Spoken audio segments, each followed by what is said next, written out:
जो सबसे बड़ी बेटी थी आकुति, बोले इनका विवाह रुचि प्रजापति के साथ में हुआ। पुत्रिका धर्म, पुत्रिका धर्म महाराज कहते हैं कि इनकी जो पहली संतान होगी वो संतान माता पिता रख लेंगे। तो बोले पुत्रिका धर्म से रुचि प्रजापति का विवाह, आकुति का विवाह रुचि प्रजापति के साथ में हुआ। और जो तीसरी कन्या थी मनु महाराज की सबसे छोटी, आकुति बड़ी, मजली देवहूति जिसका चरित्र अभी श्रवण किया, और सबसे छोटी कन्या महाराज प्रसूति। बोले इनकी प्रसूति की 16 कन्याएं हुई। 13 तो महाराज कन्याएं धर्म को ब्याही, एक कन्या ब्याही महाराज अग्नि को, स्वाहा नाम की कन्या। जब अग्नि में हम हवन करते हैं तो स्वाहा स्वाहा अग्नि की पत्नी है। एक कन्या ब्याही पितरों को, आजकल पितृपक्ष चल रहा है श्राद्ध, इसका नाम था स्वधा। पितरों को जब तर्पण देते हैं जल तो तस्मै स्वधा नमः, तस्मै स्वधा नमः। यज्ञ में स्वाहा और पितरों के लिए स्वधा।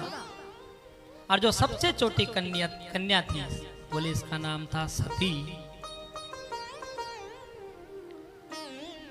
लेकिन सती की कोई संतान नहीं हुई।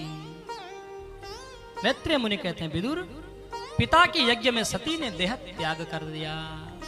विदुर जी चौंक गए, पिता के यज्ञ में पुत्री ने देह त्याग, ये घटना कैसे हुई?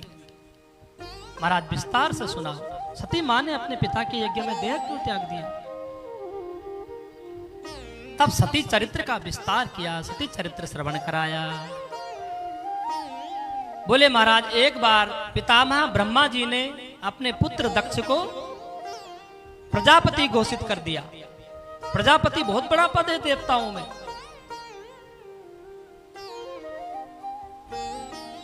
सौ इंद्रों को जो सुख प्राप्त होता है, जो सुख सुविधाएं 100 इंद्रों को प्रदान की जाती है, वो सुख सुविधा एक प्रजापति के लिए होती है। ये स्वर्गलोक की व्यवस्था है। तो महाराज जब प्रजापति दक्ष घोषित हुआ तो पद का मद, कुर्सी की गर्मी, मद आ गया प्रजापति के अंदर, अहंकार। अभिमानी पुरुष महाराज थोड़ा सा पद क्या मिल जाए तो अहंकार से भर जाता है। एक बार महाराज जब प्रजापति बनाए दक्ष तो इसका स्वागत समारोह था। तो सब देवता आए, ब्रह्मा विष्णु महेश भी उस सभा में थे। जैसे ही दक्ष ने महाराज प्रवेश किया उस सभा में तो सारे देवता खड़े हो गए दक्ष के स्वागत में। लेकिन 3 देवता खड़े नहीं हुए, ब्रह्मा विष्णु और महेश, ये तीनों खड़े नहीं हुए। क्योंकि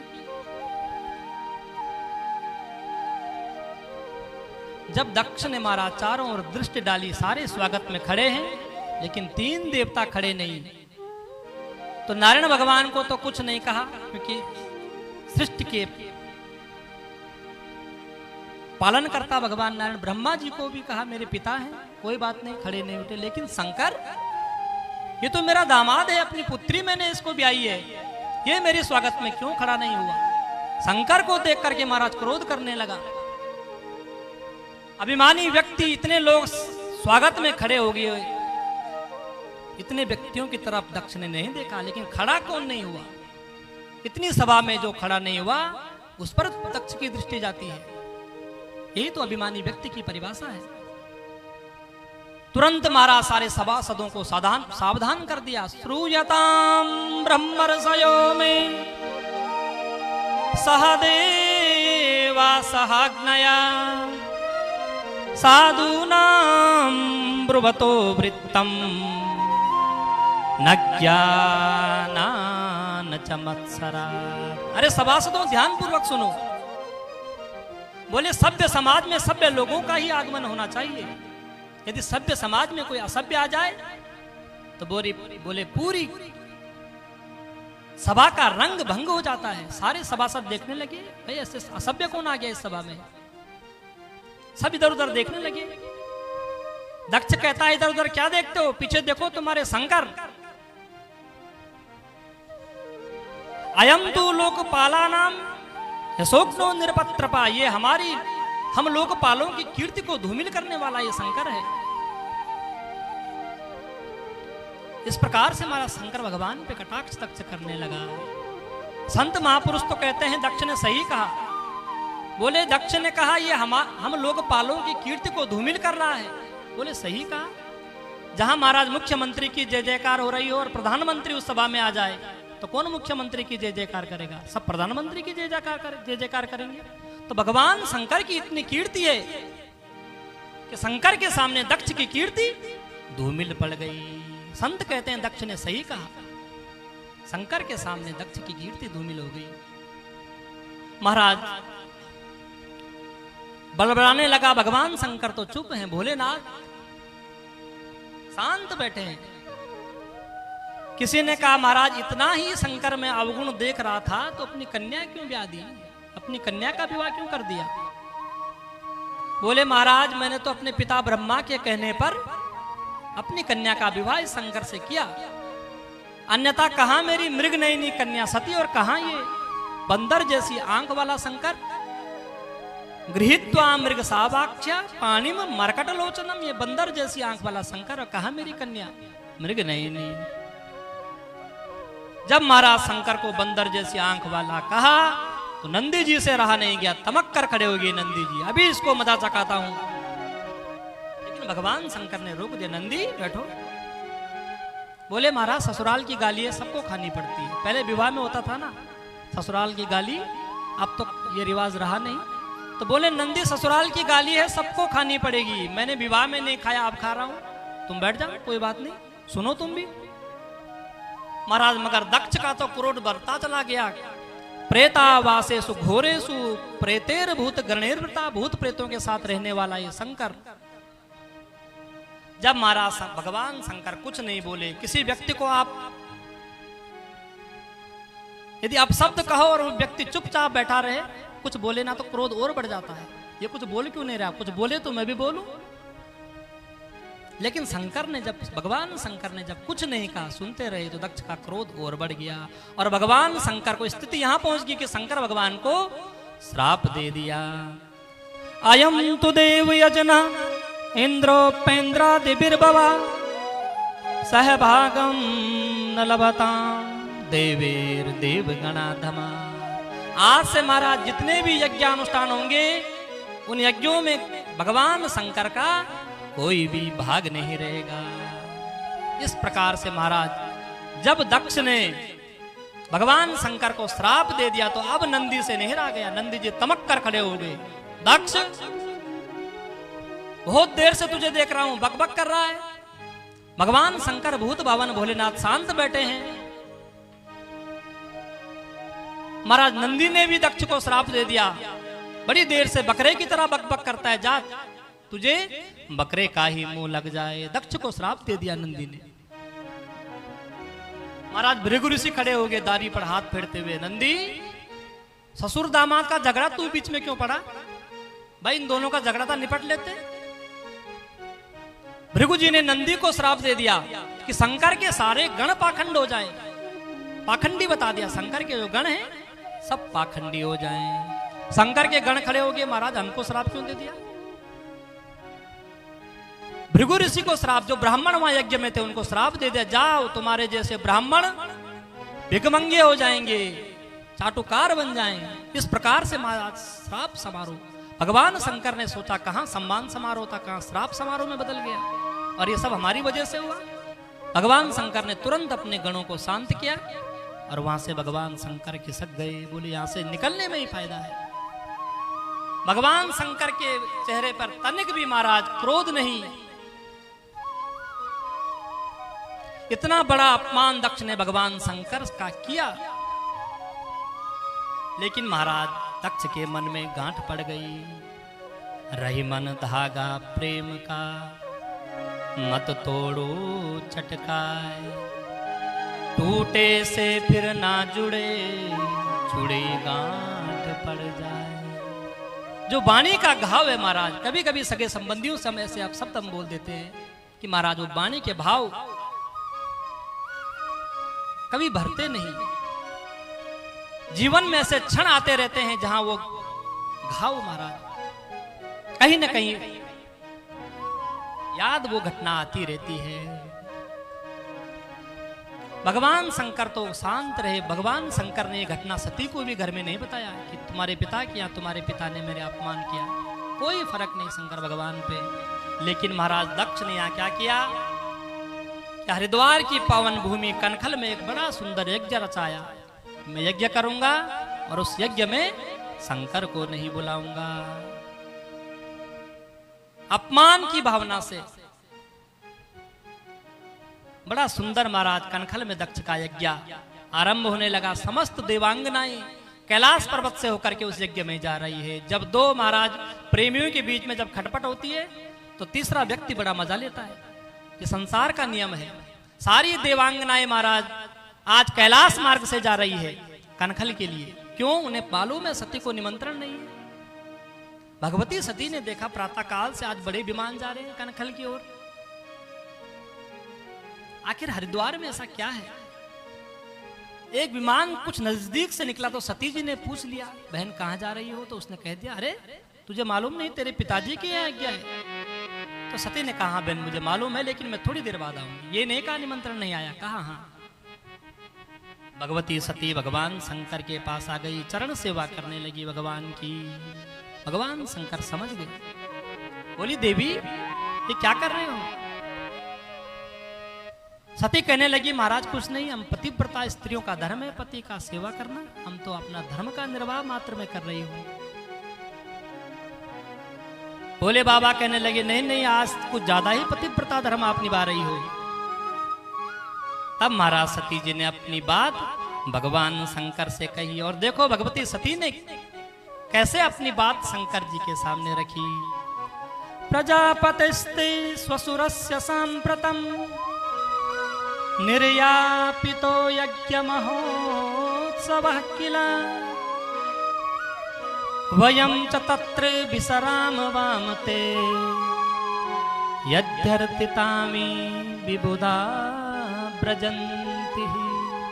सती की शब्द शैली देखो। बोले प्रजापतिस्ते स्वसुरस्य सांप्रतम, आपके ससुर जी के यहाँ आपके ससुर जी ने आपके ससुराल में आज बड़ा सुंदर यज्ञ रचाया है। आज मेरा मेरा कुछ नहीं। माताएं जब मायके की बात करती है तो बहुत मेरा मेरा करती है, मेरा मायका। लेकिन सती जी आज सावधान है, एक बार भी मेरा नहीं कहा।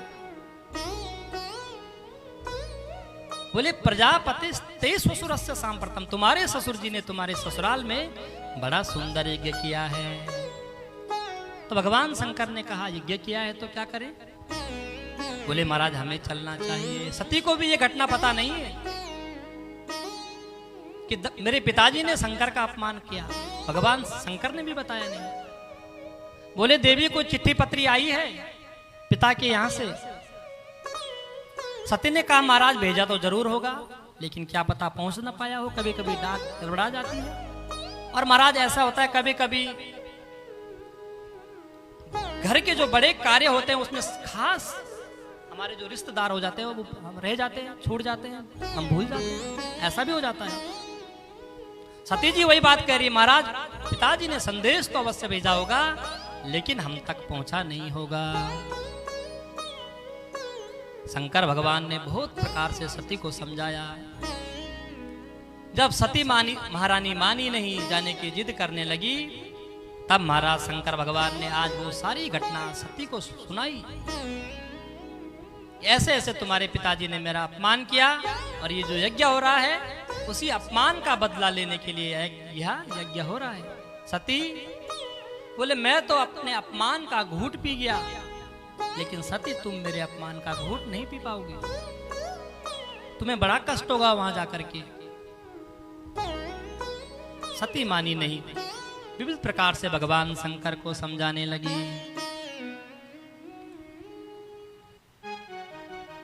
बोली महाराज इतना बड़ा यज्ञ घर में हो रहा है, मेरी सारी बहनें आएंगी, सारे सगे संबंधी आएंगे। यदि उस यज्ञ में मैं भी जाऊंगी तो कितना अच्छा मुझे लगेगा। भगवान शंकर ने बहुत कोशिश करी, लेकिन जब सती महारानी मानी नहीं तो भगवान शंकर ने भी राम जी के भरोसे सब छोड़ दिया। होई सोई जो राम रुचि राखा, होई सोई जो राम सोई जो राम रची राखा, को करी तरक बड़ा वही साखा, को करी तरक बड़ा वही साखा, कोई सोई जो राम रची राखा, कोई सोई जो राम रची राखा। भगवान शंकर ने समझाया, जब भगवती सती नहीं मानी तो महाराज भगवान शंकर ने भी भगवान के भरोसे छोड़ दिया। सती अगर तुम्हारी हार्दिक इच्छा है तो जाओ। लेकिन सती महारानी कुछ दूर तक जाती, फिर भोले बाबा की याद आ जाती कि पहले भोले बाबा को मना लूं, फिर भोले बाबा के पास आती, लेकिन भोले बाबा नहीं मानते तो फिर चली जाती आधे रास्ते तक, फिर वापस आती। निष्क्रामति निर्विशति त्वदा सभा ससा, दुविधा में पड़ गई सती महारानी, जाऊं कि ना जाऊं। लेकिन अंत में सती महारानी ने विचार किया, पिता का घर है और पिता के घर में तो बिना बुलाए जाना चाहिए। लेकिन भगवान शंकर ने सती महारानी से कहा, सती जहां जाकर के ऐसे स्थान पर कभी मत जाओ, चाहे पिता का घर क्यों ना हो। ये स्थान ऐसे हैं जहां बिना बुलाए जा सकते हैं, पिता का घर, गुरु का घर। लेकिन बोले जहां हमारे जाने से जहां हर्ष ना हो। आप कहीं गए, किसी ने मुंह फेर लिया, आपको देख करके प्रसन्नता नहीं हुई, तो बोले सती ऐसे स्थान पर चाहे सोना भी क्यों ना बरस रहा हो, आवत ही हर से नहीं, नैनन नहीं सनेहा, तुलसी तहां न जाइए, चाहे कंचन बरसे ने, चाहे स्वर्ण भी क्यों ना बरस रहा हो, बोले ऐसे स्थान पर नहीं जाना चाहिए। भगवती सती जब चली गई तो भगवान शंकर ने कुछ गणों को भेजा, जाओ सती की रक्षा करना। अपने कुछ गणों को, नंदी आदि गणों को सती के साथ में भेज दिया। सारे गणों के साथ में मां भगवती कनखल की भूमि में पहुंच गई। लेकिन महाराज सती जी जब वहां गई तो सारा दृश्य जब देखा, बड़ा दुख मां सती को हुआ। कोई सती से बात ही नहीं करता, सती की ओर कोई देखता ही नहीं, मुंह फेर लेता। सब सती से मुंह फेर लेते हैं, क्योंकि दक्ष की चेतावनी है, शिव संबंधी कोई भी आए उससे कोई बात नहीं करेगा।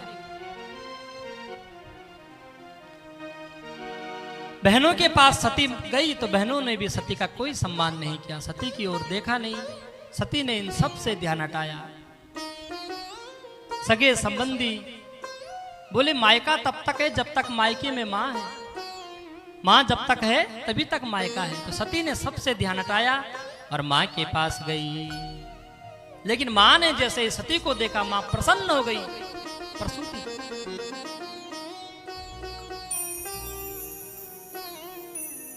हृदय से लगा दिया सती को। सादर भल ही मिली एक माता, सादर भल ही मिली एक माता, भगिनी मिली बहुत मुस्काता, भगिनी मिली बहुत मुस्काता, सादर भल ही मिली एक माता, सादर भल ही मिली एक माता। माँ ने भली भांति सती का सम्मान किया, सत्कार किया। माँ से मिलकर के जब सती यज्ञ मंडप पर पहुंची तो दक्ष के स्वभाव को देख करके तो सती खिन्न मना हो गई। अस्त्रपात सती करने लगी और जब देखा यज्ञ में सब देवताओं का भाग पिताजी ने रखा हुआ और शंकर का भाग नहीं रखा हुआ। भगवती सती का अपमान हुआ। अपना अपमान भगवती सती सहन कर गई, लेकिन पति का अपमान सती से सहन नहीं हुआ। जो भूत भवन भगवान भोलेनाथ, सब पर दया करने वाले आशुतोष, तो शीघ्र प्रसन्न होने वाले भगवान शंकर, आपने ऐसे शंकर से पिताजी वैर किया। बोले मैं यहां आ तो गई, यहां से वापस कैसे जाऊंगी? शंकर तो मुझे दाक्षायणी कहकर बुलाते हैं, दक्ष कन्या कहकर मुझे पुकारते हैं, किस मुंह लेकर के शंकर के पास में जाऊंगी? इतना बैर तुम शंकर से करते हो। बड़ा कष्ट सती को हुआ। सती महारानी कहने लगी, दक्ष तेरे द्वारा मुझे यह शरीर प्राप्त हुआ, अरे शरीर को लेकर के यदि मैं भगवान शंकर के पास गई तो भगवान शंकर मुझे कभी माफ नहीं करेंगे। मैं शंकर के पास तेरे द्वारा उत्पन्न इस शरीर को लेकर के अब नहीं जा सकती। अतस्तवोपन्नमिदं कलेवरम न धारयिष्ये शितिकंठ गर्हिणा जगदस्य मोहादि विशुद्ध मंदसो जुगुप्सितस्योद्धरणं प्रतक्षते। अतस्तवोत्पन्नमिदं कलेवरम, तेरे द्वारा उत्पन्न या कलेवर, बोले न धारयिष्ये, मैं इसे अब धारण नहीं कर सकती। भगवान शंकर का अपमान भगवती सती सहन नहीं कर पाई। उसी समय तक्षण महाराज उसी यज्ञ मंडप पर सती ने अपने शरीर से एक दिव्याग्नि प्रकट करी, और वही महाराज उसी यज्ञ मंडप पर भगवती सती ने अपना शरीर त्याग दिया। बोल सती महारानी की जय। इधर महाराज